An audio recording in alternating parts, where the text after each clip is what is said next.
इस एक्सप्लेनर में आपका स्वागत है। देखिए, आज हम एक बहुत ही दिलचस्प और गहरे विषय पर बात करने वाले हैं। आज हम जीव की वास्तविकता की उस डिफ़ॉल्ट सेटिंग का एक डीप कॉस्मिक ऑडिट कर रहे हैं जो हमारे अंदर न जाने कब से चल रही है। हम समझेंगे कि आखिर वो कौन सा अदृश्य बग या एरर है जो हमारे अस्तित्व के ऑपरेटिंग सिस्टम में बिल्कुल जन्म से ही फीडेड है। चलिए सीधा मुद्दे पर आते हैं और अपनी इस मेटाफिजिकल इन्वेस्टिगेशन को शुरू करते हैं। एक बहुत बड़ा सवाल है, अनादिकाल से यानी बिगिनिंगलेस टाइम से हम इस ब्रह्मांड में क्यों भटक रहे हैं। ये हमारी एग्जिस्टेंस का सबसे बड़ा पैराडॉक्स है। जैन दर्शन के अनुसार इस अनंत भटकाव का मूल कारण बाहर किसी दुनिया में नहीं बल्कि हमारी खुद की समझ के, हमारी अवेयरनेस के भीतर छिपा है। तो सबसे पहले आते हैं फेज 1 पर, द डायग्नोसिस, यानी अपनी इस अज्ञानता का सही वर्गीकरण करना। देखिए, किसी भी समस्या का समाधान तब तक नहीं हो सकता जब तक बीमारी का सही डायग्नोसिस ना हो जाए, है ना। हमारी इस जन्मजात भूल को अग्रहित मिथ्यात्व कहा जाता है। और सबसे गजब की बात यह है कि यह अज्ञान हमें किसी ने सिखाया नहीं है। इसे एक मॉडर्न आईटी एनालॉजी से समझते हैं। कल्पना कीजिए कि एक बहुत ही एडवांस्ड एआई सॉफ्टवेयर एक कंप्यूटर में लोड किया गया है। अब वो सॉफ्टवेयर जन्म से यानी इंस्टॉलेशन के समय से ही खुद को हार्डवेयर मान बैठा है। अगर कंप्यूटर की स्क्रीन टूट जाए तो सॉफ्टवेयर सोचने लगे कि मैं टूट गया हूं, या बैटरी कम हो तो उसे लगे कि मेरी ताकत खत्म हो रही है। वो सॉफ्टवेयर अपनी प्रोसेसिंग क्षमता को मशीन के कांच और प्लास्टिक से अलग देख ही नहीं पा रहा। बिल्कुल यही अग्रहित मिथ्यात्व है। अब रत्नकरंडक श्रावकाचार्य जैसे महान जैन ग्रंथों को देखें तो उन्होंने इस डिल्यूजन के दो स्पष्ट भेद बताए हैं। एक है गृहीत मिथ्यात्व, जो हम बाहर से सीखते हैं, जैसे गलत मान्यताओं, कुगुरुओं या अंधविश्वासों को मान लेना। लेकिन दूसरी तरफ है अगृहीत मिथ्यात्व, जो किसी के सिखाए बिना ही हमारे भीतर मौजूद है। ये एक ऐसा यूनिवर्सल ब्लाइंड स्पॉट है जहां हम सहज ही मान लेते हैं कि मैं ही ये शरीर हूं, मैं ही मेरा गुस्सा हूं। बाहरी अंधविश्वास तो शायद आसानी से छूट जाएं, लेकिन ये जो भीतर का अंधापन है ना, ये हमारी सबसे गहरी चुनौती है। तो असल में हम कर क्या रहे हैं? हम अपनी अनुभूतियों को मिसक्लासिफाई कर रहे हैं। इसे एक बैलेंस शीट में गलत तरीके से दर्ज की गई संपत्ति की तरह समझिए। एक बहुत ही क्लासिक एग्जाम्पल है, जब हम कार चला रहे होते हैं और कोई दूसरी कार हमें जरा सा कट मार दे तो हम तुरंत चिल्लाते हैं, अरे उसने मुझे टक्कर मारी। अब गहराई से सोचिए, टक्कर तो लोहे की दो मशीनों के बीच हुई है ना, आपको तो खरोच तक नहीं आई। लेकिन उस पल हमारा स्व अपनत्व या सेंस ऑफ सेल्फ इतना हावी होता है कि हम उस निर्जीव कार को ही मैं मान लेते हैं। यही हमारी भ्रामक मान्यता और परम सत्य के बीच का अंतर है। जब हम कहते हैं मैं बीमार हूं, तो सत्य यह है कि शरीर अस्वस्थ है, मैं तो उसे जानने वाला ज्ञाता हूं। आगे बढ़ते हैं फेज 2 की तरफ, द कॉस्मिक एनाटॉमी, यानी पंचास्तिकाय की ब्रह्मांड रचना। अब इस स्लाइड में जो सबसे दिलचस्प बात है वो ये है कि जब हम ब्रह्मांड की संरचना को वैज्ञानिक तौर पर देखते हैं तो जैन दर्शन पंचास्तिकाय की बात करता है। ये वो 5 द्रव्य हैं जिनका सदा अस्तित्व रहता है: जीव, पुद्गल, धर्म, अधर्म और आकाश।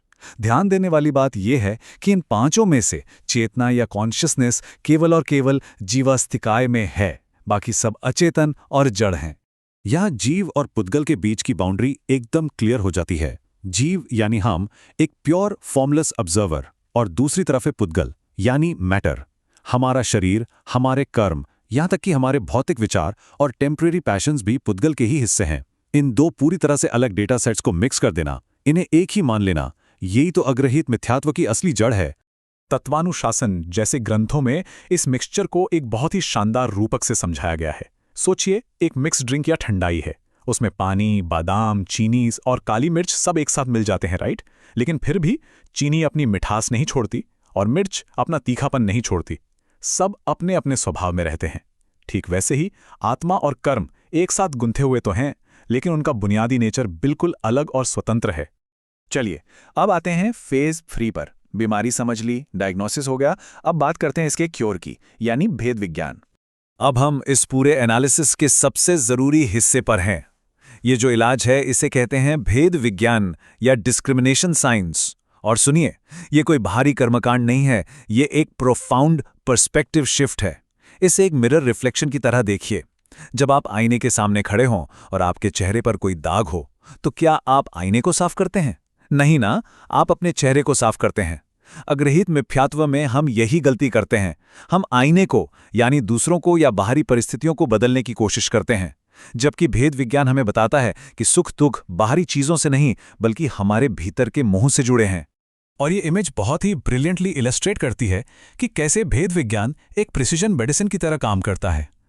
ग्रंथों में एक बहुत सटीक उदाहरण है कि अगर शरीर में गहरा कांटा चुभ जाए तो सुई को भी उसे निकालने के लिए उतनी ही गहराई में जाना पड़ता है। उसी तरह अनादिकाल से शरीर के साथ जो एक एकत्व बुद्धि रूपी कांटा हमारे अंदर फंसा है, उसे निकालने के लिए इस भेद विज्ञान की सुई को हमारे सबकॉन्शियस की गहराइयों तक ले जाना ही होगा। इस अलगाव को थोड़ा और गहराई से समझने के लिए एक शुद्ध स्फटिक मणि या प्योर क्रिस्टल का उदाहरण लेते हैं। हमारी आत्मा बिल्कुल एक स्फटिक मणि की तरह है। अगर आप स्फटिक के पास कोई लाल रंग का फूल रख दें तो वो मणि लाल दिखाई देने लगती है, लेकिन क्या वो सच में लाल हो गई? बिल्कुल नहीं, वो बस उस रंग को रिफ्लेक्ट कर रही है। ठीक उसी तरह हमारी शुद्ध आत्मा कर्मों और इन शारीरिक अवस्थाओं को केवल रिफ्लेक्ट करती है, वो कभी भी खुद उन आकारों में ढलकर पौद्गलिक नहीं हो जाती। तो अब वक्त है अपनी भावनाओं के इस मिसक्लासिफिकेशन को रीफ्रेम करने का। जब हम कहते हैं मैं बहुत गुस्सैल हूं, तो हम एक टेम्पररी लहर को ही पूरा समंदर मान लेते हैं। क्रोध, मान, माया, लोभ, ये सब आत्मा की अशुद्ध अवस्थाएं हैं। ये पर्याय हैं जो कर्मों के उदय से आई हैं। जैसे पानी आग के संपर्क में आके गर्म हो जाता है तो हम कह देते हैं पानी गर्म है, जबकि सच्चाई ये है कि गर्मी तो आग का स्वभाव है, पानी का नहीं। हमें खुद को उस प्योर गायक या ऑब्जर्वर के रूप में देखना शुरू करना होगा जो उस गुस्से को सिर्फ जान रहा है। और अब फेज 4 द एप्लीकेशन, यानी जो थ्योरी हमने सीखी उसे ध्यान और आत्म साक्षात्कार के जरिए प्रैक्टिस में कैसे लाएं। तो चलिए देखते हैं कि इंटेलेक्चुअल थियरी से आगे बढ़कर इसे एक्सपीरियंस कैसे किया जाए। अरहम ध्यान योग जैसी जो व्यवहारिक विधियां हैं वो हमें यही सिखाती हैं। इसके 3 सिंपल लेकिन पावरफुल स्टेप्स हैं। पहला, अपनी सांसों को देखते हुए अपनी फिजिकल बॉडी से एक डिटैचमेंट फील करना। दूसरा, इस बात को एक्सेप्ट करना कि शरीर टेम्पररी है। और तीसरा, अपनी पूरी अवेयरनेस को उस शाश्वत प्योर ऑब्जर्विंग कॉन्शियसनेस में लाकर एंकर कर देना। मैं चैतन्य आत्मा हूं, ये सिर्फ एक लाइन नहीं है, ये एक अल्टीमेट और पावरफुल एफर्मेशन है। जब आप अपनी आंखें बंद करके गहराई से ये महसूस करते हैं कि जानने वाला मैं अलग हूं और ये विचार, ये पीड़ा, ये परिस्थिति बिल्कुल अलग है, तब वो अग्रहित मिथ्यात्व की जड़ें हिलने लगती हैं। मैं राग नहीं हूं, मैं गुस्सा नहीं हूं, मैं तो बस इन सबको जानने वाला एक दृष्टा हूं।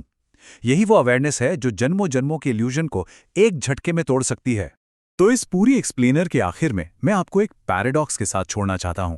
जरा सोचिएगा, अगर हम इस कॉस्मिक डैशबोर्ड के सिर्फ एक प्योर ऑब्जर्वर हैं, तो फिर हम अपनी रोजमर्रा की जिंदगी में इस मशीनरी को यानी इस शरीर और अहंकार को बचाने के लिए इतनी जोरदार लड़ाई क्यों लड़ते हैं? अगली बार जब आपको किसी बात पर ठेस पहुंचे या गुस्सा आए तो एक पल के लिए रुकिएगा और खुद से पूछेगा, चोट इस मशीन को लगी है या उस सॉफ्टवेयर को जो खुद को मशीन मान बैठा है? इस डीप कॉस्मिक ऑडिट का हिस्सा बनने के लिए बहुत बहुत शुक्रिया। Keep reflecting and keep observing.